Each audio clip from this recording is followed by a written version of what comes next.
HPV अर्थात human papilloma virus लसीचे लसीकरण जबरदस्तीने करू नये। या लसीमुळे नागरिकांना अपाय होत आहे। सरकारने हे लसीकरण थांबवावे असे निवेदन भारतीय विद्यार्थी छात्र प्रकोष्ठाच्या वतीने आज छत्रपती संभाजीनगर जिल्हाधिकारी यांना देण्यात आले।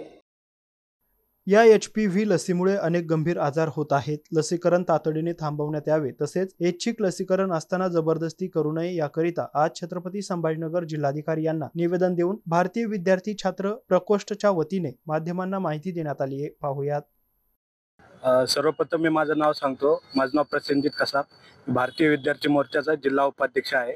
आणि आजचं जे निवेदन आम्ही दिले ते भारतीय विद्यार्थी छात्र प्रकोष्ठ याच्या अंतर्गत दिलेलं आहे। आमचं निवेदन देण्याचा जो विषय आहे तो HPV ह्यूमन पॅपिलोमा व्हायरस हे लसीकरण इच्छुक असूनही जबरदस्ती करत आहेत, त्याच्या विरोधामध्ये आम्ही आज निवेदन दिलेलं आहे। याचे दुष्परिणाम असे आहेत की हे स्त्रियांमध्ये गर्भाशयाचे आजार याच्यामुळे होत आहेत, कर्करोग, सर्वायकल कॅन्सर सारखे आजार होत आहेत आणि वयाच्या आधीच मुलींना, दुसरी तिसरीच्या मुलींना मासिक पाळी असे त्रास होत आहे।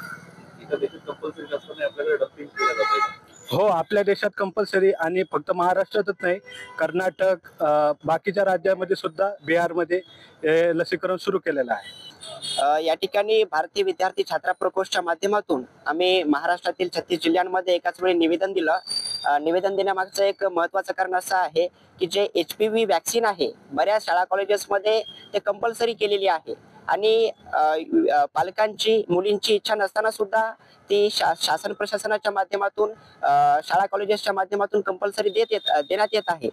त्यामुळे जे भारतीय संविधानाचं कलम 21 आहे त्याचं उल्लंघन होत आहे आणि हे उल्लंघन होत असताना सुद्धा प्रशासनाच्या माध्यमातून ते होत आहे।